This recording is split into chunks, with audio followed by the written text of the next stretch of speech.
is, let me Let, ask you this. let me ask you this, yeah. Justin Drew, everybody, welcome to the show. Woo! Thanks for coming on, buddy. Thanks for coming on, man. Appreciate it. Thanks for having me. Ed, Billy, it is an honor. So what's going on in your world?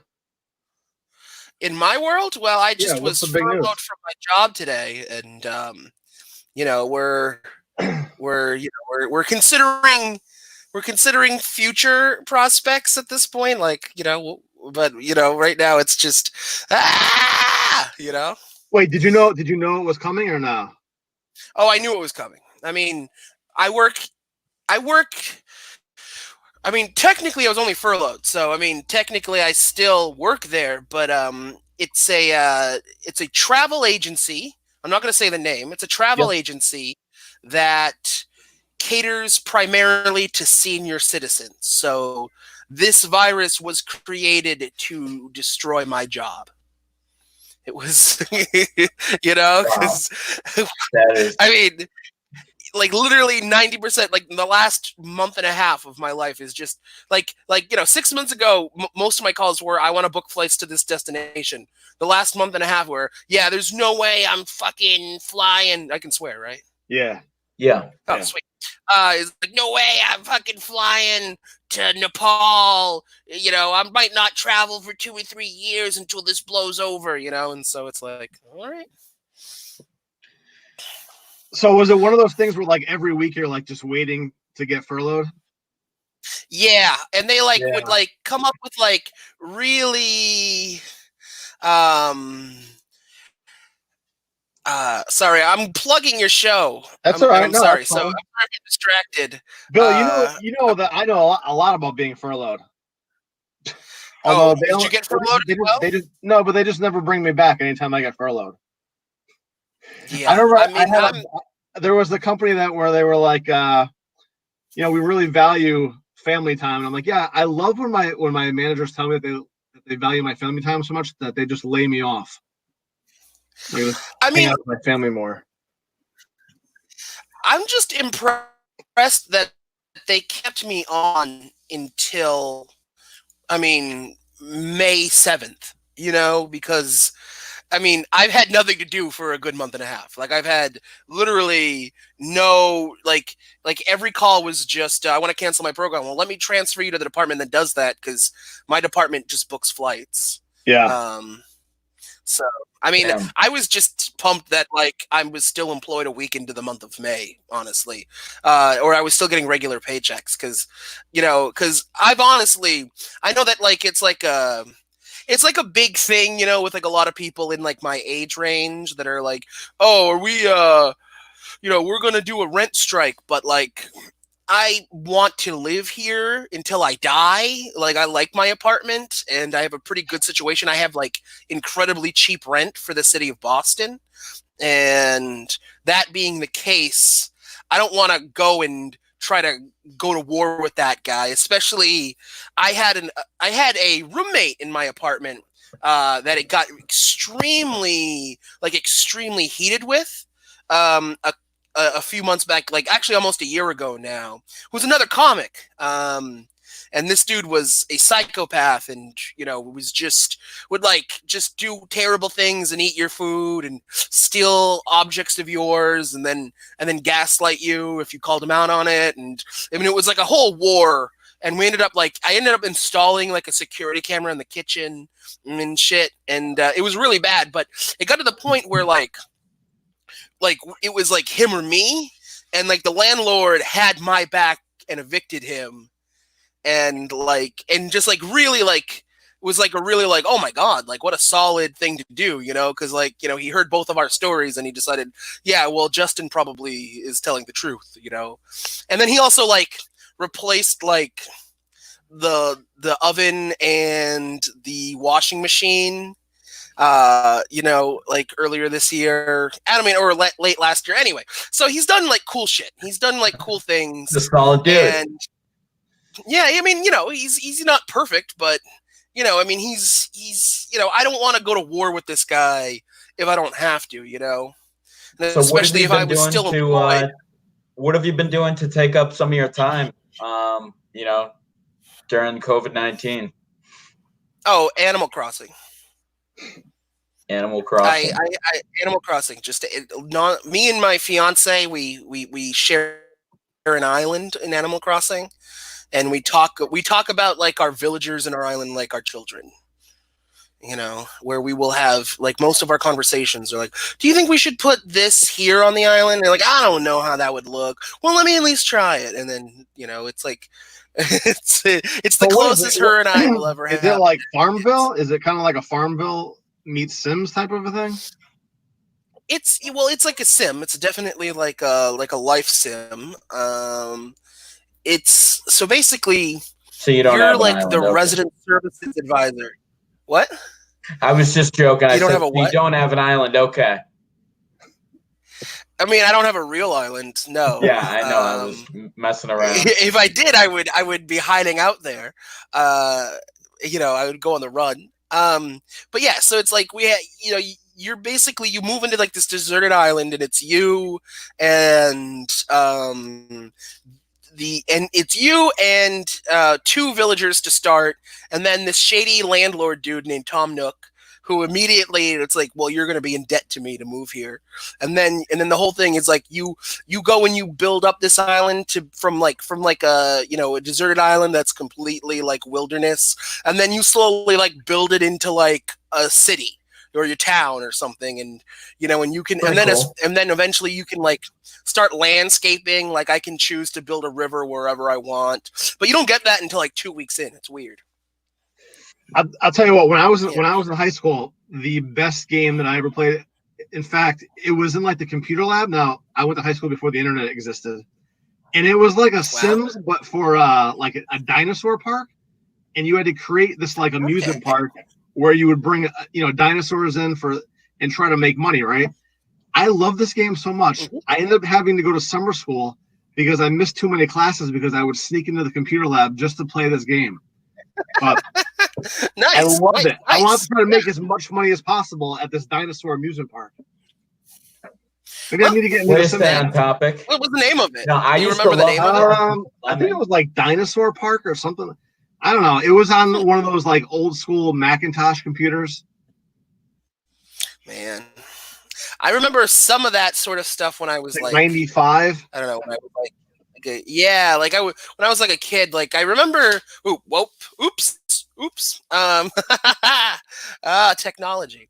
I remember when I was like a really little kid. There was like some game that like maybe I was like in kindergarten or first grade, but our teacher had some game on the classroom computer, and the game you could just enter it's like you're a cop and you're solving a mystery, and you could enter text options into the game.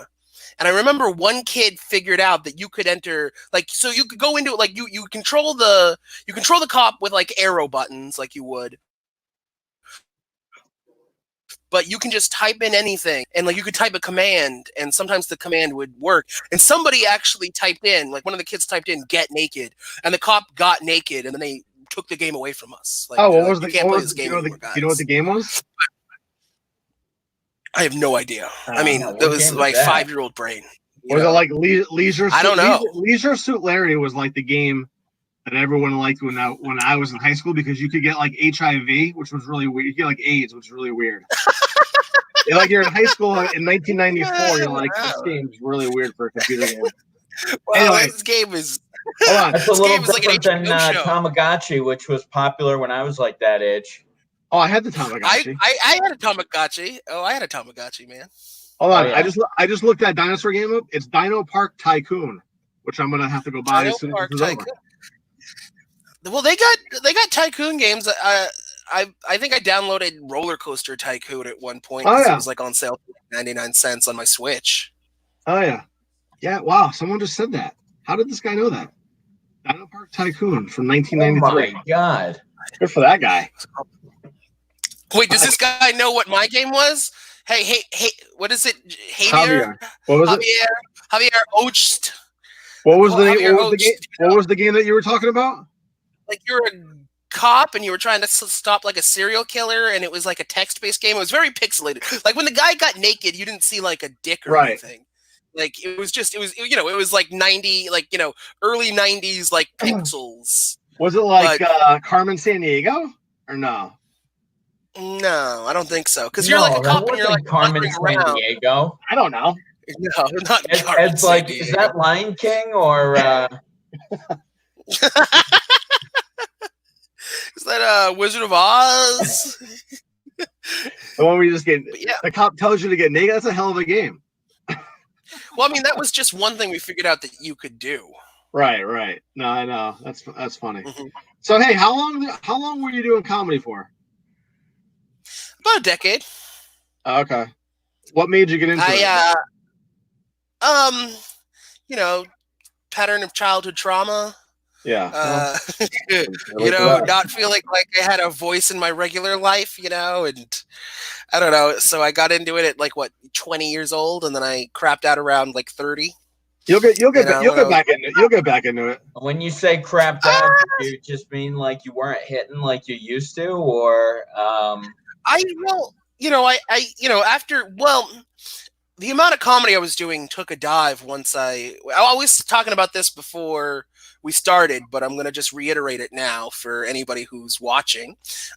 So a few years ago, I can't remember really, I couldn't tell you exact dates, but a few years ago, maybe 3 or 4 years, around the time Trump got elected. I remember that election. That election between him and Hillary, especially once Bernie bowed out. That one was when I was like, you know what, I'm going to try LSD. You know what? It just seems, I don't know. I just have a feeling. You know what? Let's just whatever. Nothing matters. Let's visit space. And so I did entirely too much LSD. Like I had a period of time where I was doing it every weekend or every other weekend. And I really I rewrote some of my personality, and I left one. Finally, I had one trip that was so devastating that I knew I was kind of in a haze for months thereafter, and I came out of the whole experience with just a whole bunch of memory loss. I remember I saw Weezer in concert maybe 6 months after that, and they started playing the Sweater Song, and I was like, what song is this? Say It Ain't So? And I was like, what's... And then when they started going in, I was like, oh, the Sweater Song, and it was ripping a piece. I was like, oh my god, Sweater Song and Say It Ain't So had been fused together in my brain as one entity, and this performance is it was just this weird thing. And I'll have that, or I'll have people I was at Dunkin' Donuts, and a guy that I'd hung out with a few times was like, hey, and I was like, I'm gonna be real honest, I don't know who you are, I'm really sorry. And they were like, oh, and they and it was one of those things, but it was I don't know you, hey, this braid's bad, I don't know how to tell you, but so around that time, comedy started taking a back burner for sure. I hadn't really admitted to myself yet that I didn't want to do it anymore. But I think just one of the things that I kind of rewrote about my personality was that it just didn't bring me joy anymore. I would still do a set and still have a good set. But anything new that I wrote, I don't know. It wasn't geared towards an audience, the Bill Hicks material where, there's Bill Hicks specials where he will bomb for 10 minutes at a time because the material he's doing is for him, and not for people, is for Bill Hicks, that's kind of the material I was doing, and it just wasn't very funny to people. And then I was just I don't think there's anything wrong with that though, because Norm Macdonald is kind of like that, I feel. Yeah. Well, Norm Macdonald what makes him laugh. Well, here's the thing. Norm Macdonald, he's famous. He's well known enough that he can do that because people by now know who he is. Yeah. That's kind of what Larry David did when Larry David was starting out. He was kind of he was a terrible comedian, but obviously he's a genius. I mean, You know? Here's the thing: if I ever I wrote a book last year that I don't know if I'll ever show anybody. But if I ever let's say alternate reality, right? Like I actually, especially now, I kind of have no reason not to go back and edit that and try to prepare it, and at least try to publish it or send it to people and stuff. If I got popular through that, and it was a situation where I was in demand for my writing or something, which I doubt will ever happen because I have no follow through. I have no ambition anymore. But if I could see myself going back to comedy if I became a popular person elsewhere. But I don't know. I could never see myself going back and being an open micer again. I've done that. I don't want to do that. Yeah. Now now Billy, Justin was a huge Bernie fan. Loves Still Bernie am. Sanders. So what do you? But you're I feel like you're getting into arguments with everyone on Facebook, right? Where it's people on the left and the right, yeah. right? It's kind of weird how the Bernie Everybody's Sanders, has that argument with both sides. It's interesting. It is interesting. Well, both sides are garbage. And I think Bernie people are just I'm tired. I'm just sick and tired of being forced to choose between, here's the thing. Because if you really delve into the primary, it was bullshit. The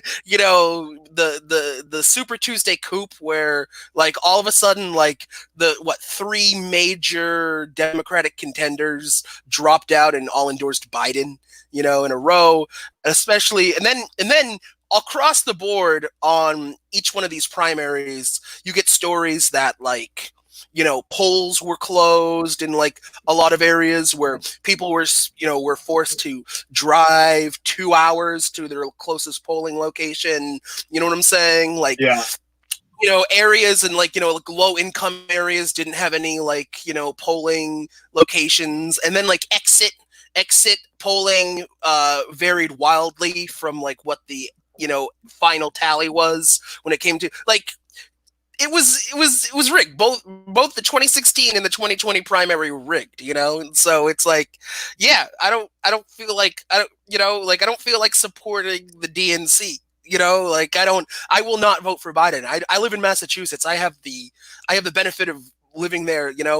Here's the thing, if I don't vote for Biden and Massachusetts goes red, that is more of a symptom of how big the DNC failed.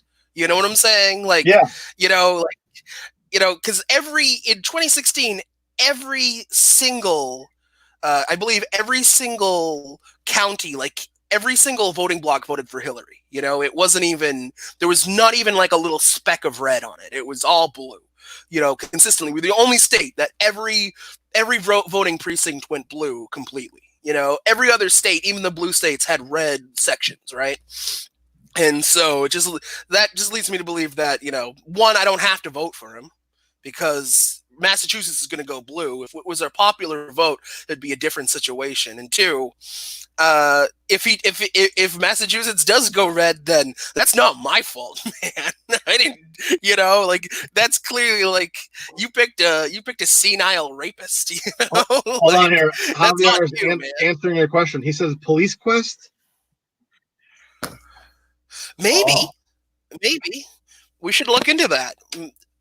Police Quest PC games.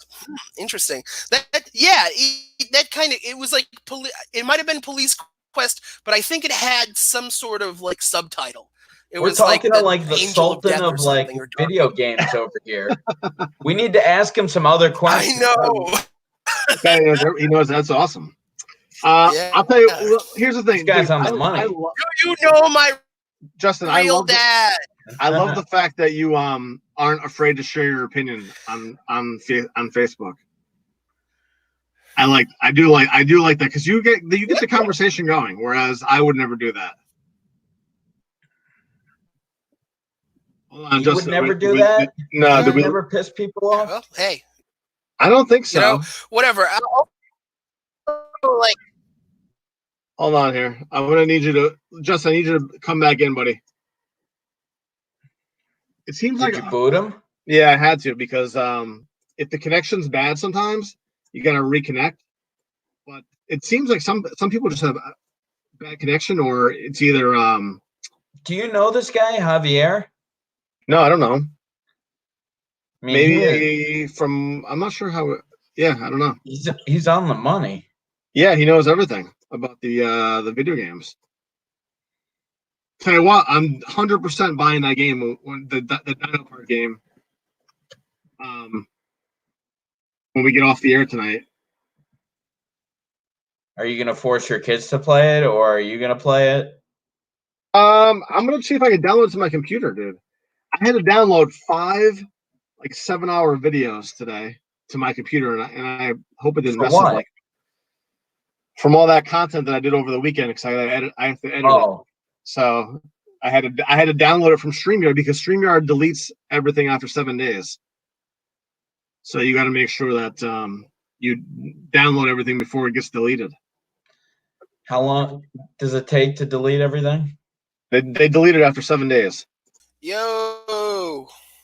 Hey, I'm back. Yeah, sweet. Thanks, buddy. I found out from COVID Con. Sweet. Yeah. That's What's awesome. COVID Con? This past weekend, I hosted COVID Con, which was a virtual wrestling convention where we had authors, historians, famous wrestlers for 2 days, it was like 24 hours of interviewing. And every half hour we had a new person. We had a lot of people that were watching. I mean, it was pretty cool. Oh, dope. Diamond Dallas Page. It's pretty cool, right? Yeah. I mean, I'm not really super into wrestling, but yeah. You know, I'm trying to think what the equivalent of that would be for me, but I don't know. I'm not sure. I don't know. I mean, what are you into? Yeah, I don't know really know what you're into. Bernie? Bernie. Have you met Bernie Sanders? No. Oh, you haven't? Okay.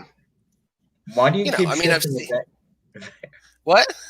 I was asking Ed why he keeps shifting it back to Bernie Sanders. Well, because I think it's because it's an interesting, it's a hot topic, dude. I think it's it's kind of interesting. A lot of people will get fired up. It's like if you like Bernie, all of a sudden that means that you hate everyone else, apparently. And he got a raw deal. Else. Yeah, well, he got a raw deal. And that's awesome. Also, here's the thing: we've all known about the sexual assault stuff since way back, and we were like, "Hey, don't run this guy. He's got this history of sexual assault." There's just a million videos of him caressing young girls online. You know what I'm saying? It's this is gonna be a disaster. No Republican is gonna vote for Joe Biden. I'm sorry. It's not gonna happen between the Ukraine scandal and then and a lot of Republicans nowadays are just crazy conspiracy theorists, and they think that all the Democrats are pedophile kid runners anyway. They all think that Obama and Hillary are in pedophile rings. So you're literally running a candidate where you can find multiple videos of him just running his hands over small children. There's one where it makes me gag because there's this one girl and he is reaching for her nipple, and it's in one of those congressional, have you seen that video?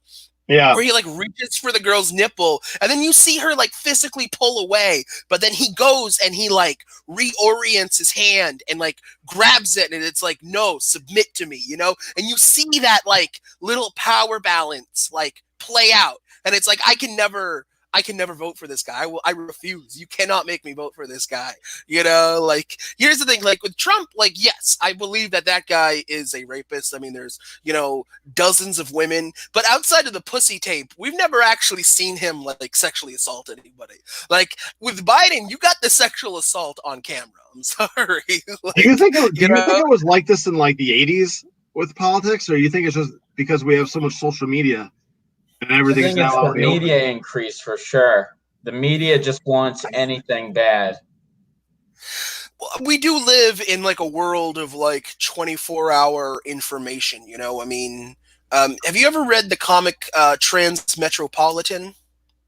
No. It's a comic book from the 90s. It's amazing, but if you read it nowadays, it really does Like it was written in the 90s, but it predicts us. You know, it predicts like the evolution of identity politics. It predicts like the evolution of media, the evolution of like journalism, and just the quote unquote fake news. Like it nailed all of that. It's like one of those things that kind of weirdly, you know how like they say like, oh, The Simpsons predicted it, right? Like I was just gonna say The Simpsons. Yeah. It's like the similar thing where it's like, holy shit, like this guy. I forget the author's name, but you know, it's amazing, and it deals with like voting and like rigged elections and shit. You know, like basically like the one of the main theses of the main character is that voting is bullshit, and it doesn't matter who you vote for because the people in power pick who they want, right? And but that sounds accurate. Yeah, pretty much. You know, but yeah, it's just I don't know, man. I lost the thread there. Do you Well, you know what I think is funny is like, especially with like the coronavirus, is in the comedy world, you know, because I follow a lot of comedy, it's like everyone has a different opinion as to what's happening, and it's usually and it's really interesting because like you just got furloughed today.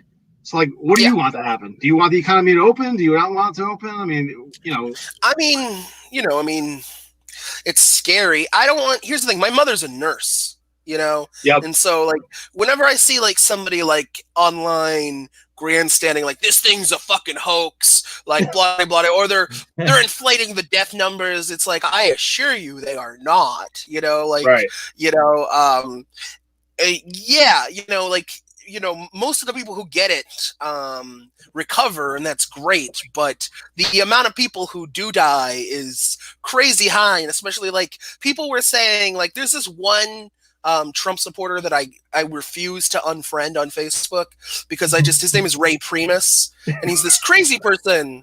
Did you ever watch Nathan For You? I think so. Yeah. Oh yeah. Yeah. So he was on Nathan For You. He was in the first season, the gas rebate episode. He was one of the people that go up the mountain on the gas rebate episode. And he comes off like a sweet old man. Yeah. He talks about like drinking children's pee. Like he's like the old guy that like brought that up. Yeah. But I found him on Facebook through another comedian, Alex Giampapa, who was like, dude, you got to add Ray Primus. This guy's amazing, you know? And I added him because he's just a crazy Trump supporter. He's one of those people that were like, you know, like, no matter what Trump does or says, like he always has like a canned excuse, which I'm sorry, those people are just idiots. You know, that's the other thing. It's like, yeah, I hate the liberals and I think they're evil. Right. But, you know, I mean, if you are like a vocal Trump supporter, like I almost feel like it's worse to make fun of you because I feel like you have like a severe mental handicap. Like I feel like, you know, you have no, you know, like Democrats are evil and I think they need to all be like taken out of power. But I just, you know, like Mitch McConnell, that guy is Voldemort. You know, like imagine if I believed in the Republicans. Like I'm in a few like Republican or like conservative Facebook pages, and somebody was like, somebody asked, like, do you trust President Trump, to be honest? And there was like an insane amount of people who were like, yes, 100%. It's like, the dude will contradict himself 5 times in the same sentence. He's, you know, like, I wouldn't trust any politician, to be honest. Bernie Sanders is honestly the only politician I've ever heard who has been saying the same thing since like 1982. Exactly. And that's why I support him. And I don't think he's perfect. I don't think he's like 100%. You know, I don't think any one person could be 100%. You know, the person that needs to lead us. I just think that he is the closest thing to it. But yeah, you know, I don't know. I just think right now I feel like the world is fucked. I feel like, you know, I feel like there's so many people on like the Democratic side of things that, you know, one of the big like anti-Bernie things I heard from the left was, oh, he's not electable, or universal health care could never pass, you know? And I feel like that's why, like, while I wouldn't be excited for another 4 years of Trump, I feel like it's inevitable. Although who knows? Here's the thing: if COVID-19 is still happening in the fall, if or if the economy is like wrecked beyond all reason, people just might flock to Joe Biden because they feel like, yeah, I don't want to have these people governing me anymore. Like I'm terrified. But I feel like if he gets the economy back on track by the fall, and if quote unquote things go back to quote unquote normal as they were before, I could not see Joe Biden beating him. And I feel like that's kind of like our punishment, because it's like, well, in 4 years, will you be ready to fully support universal health care? Because this situation, if nothing else, is proven to me at least, that it's like we need to remove health care from like employment. They should not be tied together. Like luckily I work at like a great nonprofit, or technically I still do work for them. Where they're like, we're going to be paying your health benefits for the foreseeable future. They're like, we will, if we need to cut you off, we will give you a month's notice. And that's why, like, I will never, I'm not going to reveal their names, but I would never trash talk them. It sucks that I'm furloughed, but like I said, it's May 7th. This situation, my calls have been dead for the better part of 2 months now. You know what I'm saying? Like, I've had literally nothing to do. Like they've been making me like literally. They were having me work schedule changes in like July and August, and then all of a sudden they were like, actually, don't worry about July and August. Let's focus on September and October. Like I got a whole list of like July and August like schedule changes to work, and they're like, actually, we're not going to focus on those so much right now. And it's like, oh, that's a sign of things to come. And so I'm very grateful to them, because they kept me on, and a lot of good friends of mine on, like far longer than they should have, and compared to like, other people that I'm seeing in situations who were immediately unemployed in late March, right? Or lost their job sometime in mid-April. And I was able to, get full salary well into May, I mean.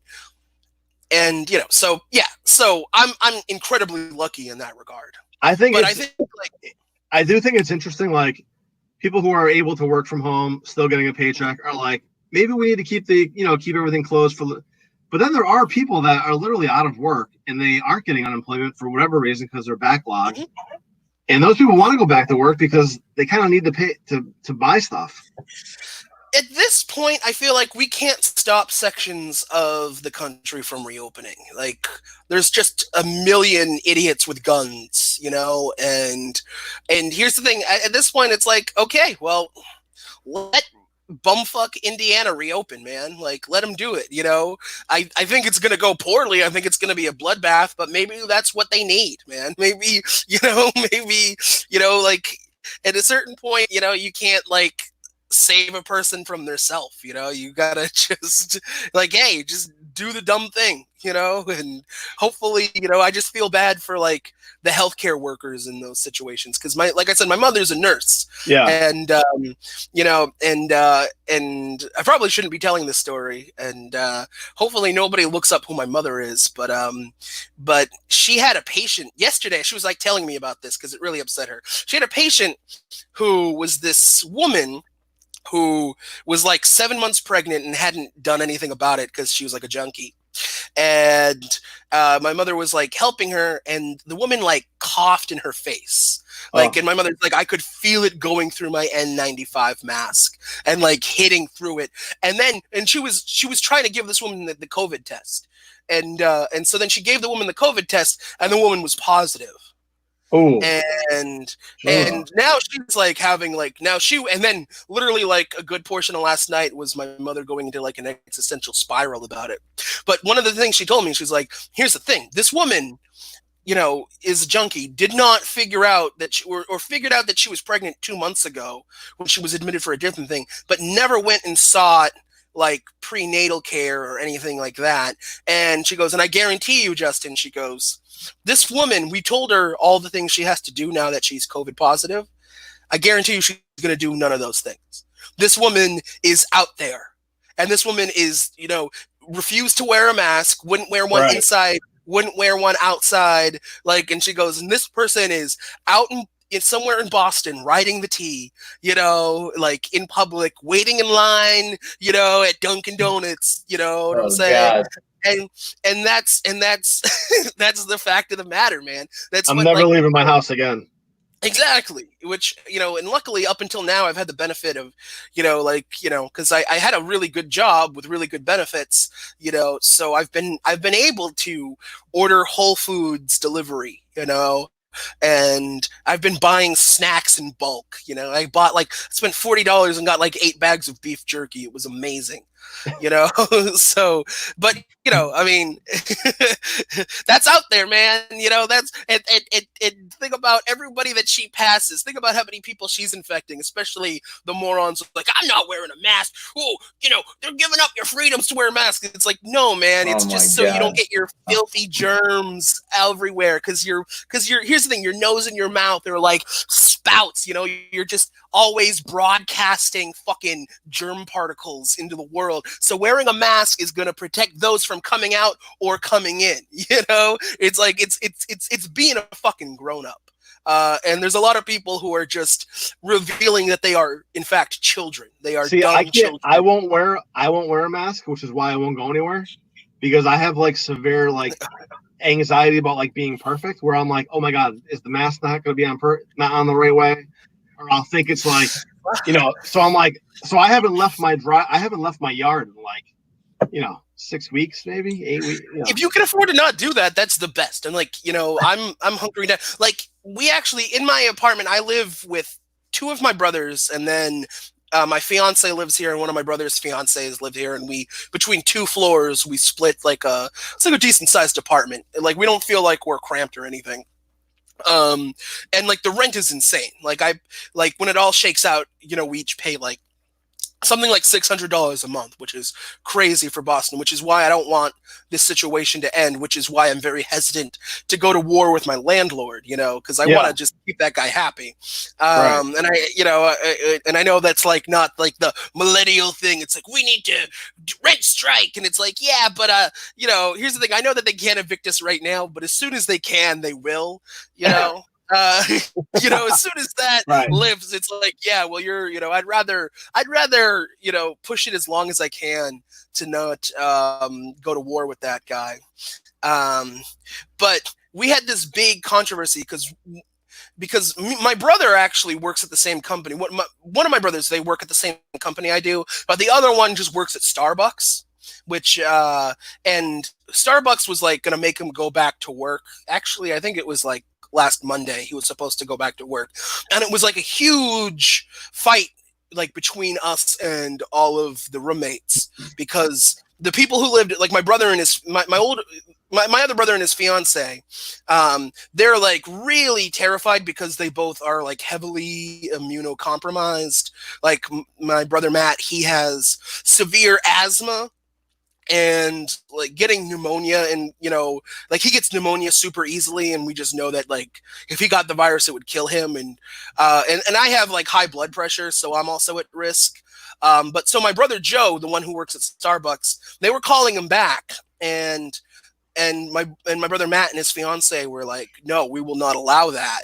But it's like, at the end of the day, it's like, listen, this dude, he has to make money, and so we actually I had to like broker a deal where it's like, well, here's the thing. If one, I'm not going to let you make him quit his job. And 2, even if he did, he would be uneligible for unemployment, because Starbucks would fight that every tooth and nail. So what you need to do is you need to pay for his month of rent, and also you need to like supplement like a significant portion of his paycheck. And they ended up just like, okay, and they ended up paying him $1,000, which thankfully my brother was not furloughed. My brother was one of the people who got to keep their jobs. So, well, great. That's one of the problems that I had with the stimulus package. Mm-hmm. And I felt like they should have just given every citizen $10,000, which would have been a lot better than what they did do. I haven't even got my 1,200 yet. Really? Yeah, I've been checking it every day. Here's the thing: I haven't really like gone to bat for it yet, though, just simply because I've had a consistent paycheck. But at this point now, it's like, okay, well, I got to get the ball rolling and see where that's at and why I haven't gotten that yet. I mean, because I don't make enough money to not get it. So you'll be able to get unemployment at least, right? Yeah, I need to like apply for that tomorrow. But like my job is paying me through tomorrow. Like they're like literally like, you know, like we had the meeting at like 10 a.m. today and they're like, yeah, so officially your last day of work was yesterday, but you're getting paid for Thursday and Friday. Like they could not have been more understanding or cool about it. Like, you know, and hopefully, you know, knock on wood that, you know, maybe I'll go back there someday. Although, do you think old people are going to want to be traveling anytime in the next, you know, 6 months to 2 that years? Industry is booming. Booming. And here's the thing. I actually pitched it to them. I pitched it to my manager a couple weeks ago. I was like, you know how this company recovers faster? Let's develop programs for millennials, you know, because once like the economy reopens, who's going to be mostly traveling? It's millennials, because all of a sudden it's like, oh, I can get a flight to Bali for $300. Yes. You know, like, oh man, you know, it's not 3,000 like it usually is. So I think like, and you know, and so I think that idea has been floated up, but you know, because like when I got hired at this company, like literally like they're like our primary age group is 45 to 90. And I like literally raised my hand. I was like, so if somebody calls and they're 25 years old and they want to enroll in one of our programs, you'll turn them away? And they go, yeah, we would turn them away. Because that's how confident they were. Like, old people are always going to want to travel. You know, there will never be a virus that across the world. So is it a lot of like airfare, right? A lot of airfare stuff? Yeah, I mean, I book flights. That's so. At what point did you realize that you might be fucked? Oh, immediately. I first started hearing rumblings of it in late January, and we started to get that. Late January was when I started to get calls. Were like, "Are you guys monitoring the COVID situation? Do you guys have any contingency plans in place?" And we were like, "No." and then in February, yeah, it's like I don't know, man. And then in February, when like Italy like turned into a graveyard, that was like when I was like, oh man. And then they still had us coming into the office like in like I remember it was like a week into March, and we were coming in the office, and I literally said to my boss, it's like, listen, I have everything set up to work from home. I'm not coming into the office. And she was like, I completely understand. Because at a certain point I was like, I've read enough to know that, like, you know, it was like March 7th, and I was like, yeah, every time I go on the tee, I'm risking getting it. Every time I go on the tee, you know, like, you know, these things are just, you're walking into a petri dish, you know, you're taking a petri dish, you know, to get to Fields Corner. And, yeah, so, and then I just watched them just, first we canceled all of our Italy programs, then we canceled first we canceled all of our China programs, then we canceled all of our Italy, Japan, South Korea, and then and once that started happening, I was like, yeah, this situation is insane. This situation is like goodbye to my job. So the fact that I had a job up until May 7th I think is a win. Honestly, amazing given the industry that you're in. Yeah, but that's just speaks to how cool the organization that I work for is. Wait, you were taking the T to work? Yeah, I would work in the downtown Boston office. When was the last time you took the T? At this point, over 2 months ago. Oh, okay. Or maybe about 2 months ago, but it was like I could not even picture doing that right now. Like, I'm sweating thinking about that. Yeah. You'd just be like, yeah, there's no way I would do that. I mean, that T's not still running, is it? No. I think so. Yeah, it's still going. People are still taking the T? Yeah. Nobody in my house. I need to interview someone taking the T and finding out why they're doing that. Why would you do that? My mom's boyfriend does it. Oh, yeah, no, I can't do that. I mean, some people are essential workers and they can't afford to Uber. Oh yeah, every day. I mean, some people just have no choice. Especially like think about like if you're like a nurse or a doctor, you know what I'm saying? Like, which is another scary thing because it's like think about like like riding the T is like I think the most surefire way to get it right now. I feel like. Yeah. I mean, that's not something that I would do. I won't even like go to the post office. I won't do anything. Yeah, I order literally everything. won't do anything. Yeah. I mean, I'm fortunate in the sense that I've been like I've been kind of converting my lifestyle into a hermit's lifestyle. Like literally, like in January, I finally set up like set up a service to get my medication because I have to take daily pills, and I set it up to get that mailed to me. And so like that was like once this situation kicked in, it's like, well, thank God I did that. And like I said, I've just been anything I get, we just order online, you know. So and I know that not everybody can do that. Not everybody can afford to pay the shipping fees or whatever. So I just can't count myself incredibly fortunate. So what is your plan going to be right now? Like, what is your daily, what are you going to do every day besides Animal Crossing? Well, Animal Crossing is going to be 90% of it. I do think I got to go back. Like now I have no excuse. While I was still working, I didn't work on the book at all. Like I said, I spent like a year writing a book. I got like almost 300 pages in, and I finished it. And I started going back in like February. I started like editing it and really going through it. And then once this situation kicked in, I don't know, like just I don't know, existential despair kicked in, and I stopped. And then while I still had a job, it's like, well, I'm on a computer like 40 hours a week, right? So, I don't want to be on a computer an extra, I don't want to be on a computer an extra 20 hours working on the book. I'd rather just be in front of a TV screen. I'd rather be in front of that screen. But now I feel like I gotta go back and edit the book and try to publish it. And if everybody thinks it's trash, then maybe I'll self-publish it and use my sob story. I don't have a job right now as a way. Is it biographical? Is it like your story or oh no. It's a comedy book. It's all the jokes I haven't written since I quit comedy I put in this book. It's a story about a depressed like he's a suicidal superhero, essentially, and he gets called out of self-imposed retirement to like solve a mystery in his hometown, and it just kind of unravels into like a big, huge thing. When was your last show that you did? Like, when did you know that you quit? Like, what was the reason you just said, "Forget it, I'm done"? Sometime last summer. I went last. You remember it?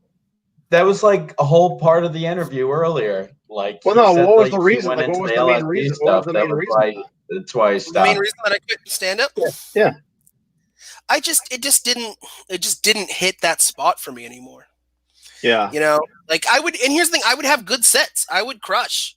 Or if I didn't crush, I would get laughs more often than not, but it just was like, but even like, here's the thing, like any night that I was out till 1 a.m. doing comedy, like I was like, I could have been snuggling with my fiance and you know what I'm saying? Like, and watching, Mr. Robot or some shit, like. I mean, I'm married. I have no idea actually what you're saying, but just kidding.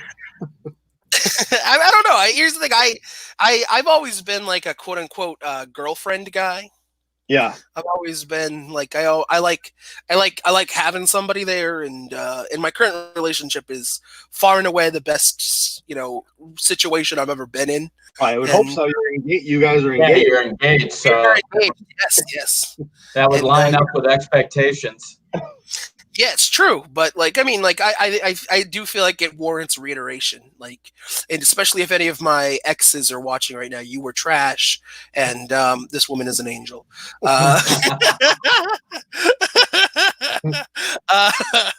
I was trash. I'm a trash person, but I'm trying to change. No, it's good. And part of that is not being out till 2 a.m. doing comedy. And I don't know. And I don't like the people. Like I like a lot of I have like a section of people I like, right? But for the most part, I think like the comedy scene, especially in Boston, is like extremely toxic. They do kind of some of the people that get ahead in Boston, you can you can see on paper why they get ahead, but watching them is painful. There's just a lot of shitty people who kind of get a pass and get kind of put into like exalted positions that I think personally are not entirely deserved, and they are just simply due to that person's ability to network. And that's another thing. Like I'm a very volatile guy. I like to butt heads with people. I like to get into it. I like to get in the shit. And so despite how funny I am, some people are not going to book me based on my reputation. So the only way that I could ever really like come up through a local comedy scene would be if I moved. And then I realized, well, I'm never going to move. Like I don't want to go and like, I have like a pretty firm foundation here. I don't want to uproot myself. And especially now in the time of COVID-19, I do not want to be in the position to completely uproot my life and move cross country. So because I am not willing to do that, it would be a waste of time to do comedy because the amount of shit that I would have to do to like rehabilitate my reputation and get back in with these people would be a very long time, and in that time I know I would just do or say some other shit to fuck that up. So I mean, Boston is a tough place to do comedy, in my opinion. True. I mean, I did it in New York for a long before I moved here, and I thought New York was much easier because there really wasn't. The only politics in New York is that you have to bring people to your show. If it's an open mic. Which is whatever. But in Boston, like you're showing up to an open mic and it's 27 comedians in the audience. Mm-hmm. They're not gonna laugh. They're not gonna laugh. They're not gonna laugh at you. It's just the way it is, And here's the problem with Boston is everybody knows everybody. Everybody knows every other single person. In New York, you can go 9 months and see somebody else once, but you guys were both going to open mics every day for those 9 months, Right. Like that's how massive New York is, where there's not one New York open mic page. But with Boston, there's like 3 or 4 open mic pages, and everybody exists in those pages. Everybody sees everybody. Well, they might as well be one group. Yeah, and the other difference, which is a huge difference, is that in Boston, if someone's at an open mic, like a paying customer, they usually don't even know that they're at an open mic. Like they're just going to a restaurant or a bar for the night, and then there's an open mic. But in New York, they have actual comedy clubs with people walking down the street. They're like, "Oh, let me go check out the comedy club tonight," because they're in New York City and they want it. And you have an actual audience member, even if you're doing 2 minutes and you're a first timer, you're at least getting a real audience. That's at least going to watch you. So it's true, and it's up to you. And I mean, I've gone to New York a few times, and and it definitely has its perks, and it's it has its benefits and it has its downsides for sure, like anything. I would say, if I had a clean slate, I don't think Boston is a terrible place to at least cut your teeth for a few years. Oh, yeah, absolutely. I do think that it made me better to come up in Boston because, I mean, dive bars, if you can, like I've had sets where I've turned, like hostile crowds onto my side and you feel like a god. Yeah. But, and like I said, I've had good, I was having good sets last summer when I quit. I don't know. It just, even when I would have good sets, it just wasn't, I was like, I don't, this is not how I want to be creative anymore. This is not. I can never turn a crowd on my side. Like 2 minutes. 2 minutes go by and I'm thinking of ways to kill myself. I'm like, I need to get the fuck out of here. Like, that's it didn't happen. It didn't happen most of the time. And I would say more often than not, I would turn a good crowd against me. Yeah. But yeah, I mean, it is what it is. It was fun. I'm glad that I went through it. I think it's a great time. I do think that like doing comedy definitely, having that stand-up comedy skill set just in real life, especially in like a corporate environment where I was working, really helped me because really, I would never say that. really, I think that the whole idea of like somebody's giving me negative feedback, and like I need to persist and I need to, like for example, incorporate it. Yeah, incorporate it. Like I got like written up last fall, and I fought that till I fought that tooth and nail. But I do think that like having having done comedy for a decade kind of gave me like nerves of steel. Where like somebody, like I'm talking like the head of my department, and I'm like staring them down, like this is why you're wrong. Like this is no, you are incorrect, and here's why. And and as much as they would give me back, it's like I've wrangled audiences of 400 to 600 people. You know what I'm saying? Like one person does not scare me. Like I will look at you wide eyed. I will make eye contact. I will headbutt you to death. Like I'm not afraid of you. Come on, fight me, motherfucker. Well, Billy would know this. One of my biggest problems in the corporate world is that sometimes I'll get into a situation with somebody where I think to myself, what should I say next that would be really funny on a sitcom? And then I'll do that, and it doesn't usually work out well for me. Oh, trust me. I mean, that and especially the last few weeks, like my department had like department-wide Zoom meetings, and I had some great moments where like a buddy of mine texted me who's like, I got him the job. We've known each other for a decade or like 8 years now or something, and he goes, listen, man, he goes, if making our department laugh in Zoom meetings were a skill, you'd still be doing comedy or something like that. I don't know. But, so it is what it is. No, that's good, man. That's funny. Well, listen, Justin, I'm going to let you get out of here. I know you said you wanted to get out before the hour is up, but hey. Will this be like cataloged anywhere? Yeah. It's streaming live to Facebook and YouTube. But is this like? Is it something you can go back and watch after the fact? Yeah, it'll be uploaded tonight. Well, hey, man, you know what? Thank you guys both so much for having me. Yeah, of course. If I ever do finish that book, and if it goes anywhere, I'll ask to come back. Maybe. Yeah, definitely. We'll be here. It's called. Oh, the name of the book. The name of the book is called Chicken Banger. By the way. Well, I think you got a winner. The winner right there with the name already. Yeah, right. I think I got the title. All I need is to make the book readable, and then anyway, thank you guys so much. All right, buddy. Thank you. Bye. All right, Billy. We'll see you tomorrow night. All right. See you then.